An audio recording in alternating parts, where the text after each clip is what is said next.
Hey guys, my name is Gio, and I'm going to talk about my case, which is called Escobedo, I think that's how you pronounce it, or Escobedo, whatever, I don't know, Spanish, versus Illinois. This was a United States Supreme Court case holding or saying that criminal suspects have the right to a counsel during police interrogations under the Sixth Amendment. And basically what all that means is that if I'm being interrogated by the police, I have the right to an attorney, to a lawyer. I have the right to, call my lawyer and he could come and sit by me and help me, right? Assist me. And this case is very similar to the Gilden versus Wainwright case, which is also a case that I believe Bree is doing. I'm not sure if she is. You'll see the resemblance. I don't know if she already talked about it. I don't know if I went before her or not. But, you'll see. Alright, so this is what happened. Alright, this is the deal.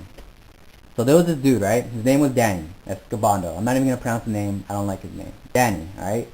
Danny had a brother-in-law who was, by the way, a convict from Chicago. He was a lowlife anyways. The convict from Chicago, we don't even know his name. They don't even say. It's ridiculous. He was shot and killed on the night of January 19th, 1960. Alright? Danny was arrested the next day without a warrant, and he was interrogated, whatever, and he was released, like nothing. He didn't say anything. He walked in, he's like, I'm not going to say anything, and he was let go. The cops arrested someone else. And the person they arrested was a dude named Benedict Gallardo, DiCaprio, whatever, something like that. Basically, this dude, once he was in custody, he told the police officers, hey, I didn't kill him, but Danny did. And the reason why is because supposedly the victim had mistreated Danny's sister. So, obviously Danny's his family, whatever. Allegedly. Also? And, yeah, sure. Alright, so, alright. So on January 30th, the police arrested him again. They arrested Danny. And, and when they were transporting to the police station, they were saying like, oh, guess what? This DiCaprio guy, he ratted you out. And Danny was like, so the police were like, okay, he ratted you out, so just confess. We know you did it. And Danny was like, no, I didn't do it. This is where things get interesting, alright? So Danny's like, you know what? I want to speak to my attorney. I want him. And the police was like, ha, no. See, because basically the police, their whole idea was that even though he was in custody, he wasn't formally charged, so therefore he couldn't leave and he couldn't have a lawyer. Whatever. He was getting interrogated, right? And he was asking for his lawyer, and they didn't let him bring his lawyer. But the thing that trips me out is he was literally being interrogated for 14 and a half hours, okay? 14 and a half hours. And literally the only thing, he wasn't even saying anything. Literally he's like, I want to speak to my attorney. No. I want to speak to my attorney. No. That's been going on for 14 and a half hours. How does that even happen? Why would you as a cop even do that? You're getting nowhere. That doesn't even make sense. Why would you even do that? I don't know, it boggles my mind, but whatever. Okay, so he's getting interrogated for 14 and a half hours, right? And not only that, but his attorney, it's not like his attorney is in vacation or he doesn't know. His attorney is at the police station in the front office trying to talk to him, trying to, get into whatever, the interrogation, and the cops won't let him. So his attorney's in the front office, right? So he's getting interrogated for 14 and a half hours. And I assume finally, Danny's like, you know what? Screw this. Why am I going to be, here? I'm done. So he confessed. He confessed that, he did everything, he had knowledge, whatever. But that wasn't all, because after, the police were like, ha, we got you, 14 and a half hours of work. Danny finally was able to talk to his attorney, and you know what? They came up with something. They were like, well, you know what? Okay, maybe you confess, but I think you can get out of this. And guess what they did? Danny appealed to the court on the basis of being denied the right to a counsel. So basically he's like, yeah, I confessed, but you guys didn't let me speak to an attorney, so everything I said is doesn't count. So he appealed to the Illinois Supreme Court. Initially, they were like, oh yeah, we agree with you. Yeah, you seem right.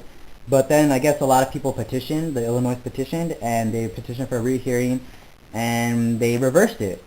So basically, the Illinois Supreme Court was like, yeah, we agree with you. Wait, what's that? Oh, never mind, we don't. And Danny was like, and he did the Chinese face. And then he was like, alright, fine, I'm going to go to the big dogs. He went to the U.S. Supreme Court. Once he went to the Supreme Court, they overturned it. They agreed with him. They agreed with him by a 5-4 vote. And the most important thing about this is they recognize the suspect's right to an attorney during a police interrogation.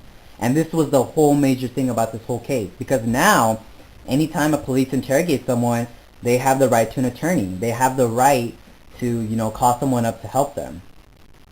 And I mean, and you know, it's kind of funny that I think about this, because I watch TV shows and I watch movies where, like, you know, the suspect is, you know, calling his witness. I mean, the suspect is calling his attorney, and it's crazy because, like, this is what happens. The attorney walks in with them, and all he tells them is, like, don't say anything, and that's it. And, like, I don't get it. Like, you can already not say anything by pleading the fifth. Why would you spend hundreds of dollars hiring an attorney to tell you not to say anything when you can?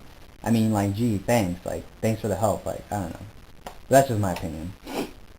But anyways, but you know, this case, it changed police interrogations and cases, like, forever. I mean, if you really think about it.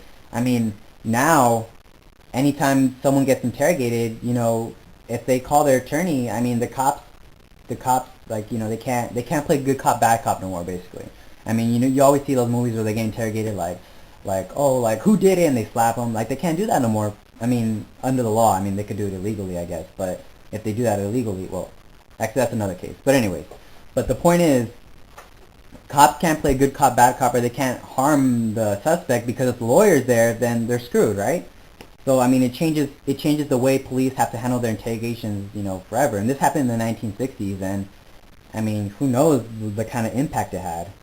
Oh yeah, and by the way, this doesn't apply to, all, okay, like, let me put it this way. If there was a bar shooting, for example, right? There was a shooting in a bar. If there was a shooting in a bar, and, like, you know, the cops come and you're a witness, and they say, oh, do you know what happened? I mean, you can't be like, oh, I need to speak to my lawyer. Like, no, like, this law only applies if you're a primary suspect. If you're just a witness, like, the cops can ask you whatever you want. I mean, come on, man. Oh, yeah, I need my lawyer. Like, okay, you're at a bar. Like, come on now. But like I said, like, this only applies to primary suspects. So if you're a witness, or you're, like, you know, not a person of interest or whatever, then they can ask you whatever you want, and you can't call your lawyer. Which makes sense, because, I mean, come on, man. Like, why would you need your lawyer to whatever? I mean, when you think about it, when you look at this, I mean, with all the evidence, I mean, there's no doubt that Escobedo or Danny, there's no doubt that Danny won. I mean,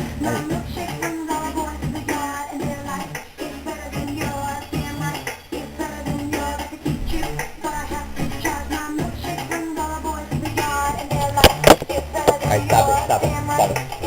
Dude, this is my room. This is my room. Give me 5 minutes. 5 minutes, alright?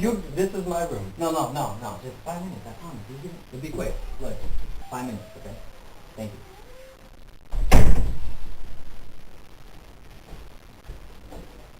Sorry about that. Yeah. So yeah, anyways, when you look at all the evidence, there's no doubt that, that Danny won. Think of it this way. To this day, as far as I know, as far as what I researched, no one knows who killed that Chicago convict. No one knows who killed that nameless guy. And the fact that we don't even know his name probably just proves that no one really cares. If Danny did or did not do it, which it probably did, I mean, you know, evidence needs to point to him, but just the fact that, you know, he didn't have his attorney with the interrogation, all his cold confession, everything is invalid. He got away with it, and, you know, a lot of people get away with murder, I guess, nowadays. Casey Anthony. Sorry. And it just happened. The real impact that this case had was not that he got away with murder. The real impact is now that, you know, suspects have the right to a lawyer when they're being interrogated. And that, like I said, I explained, that changes things greatly. Later, after the Miranda versus Arizona case, the Supreme Court said that the pre-indictment interrogations violate the Fifth Amendment, not the Sixth Amendment, which, you know, he said. But it didn't matter because it was an interrogation anyways. It was a custodial interrogation. So the result would have been the same. Whether he said it was on the 6th or the 5th, he still would have won. It didn't matter. That's pretty much it. And hopefully you learned something. And that's pretty much it. My name's Gio Snow94, and peace out. Yeah, my girlfriend takes me home when I'm too drunk to drive, and she doesn't get all jealous when I hang out with her.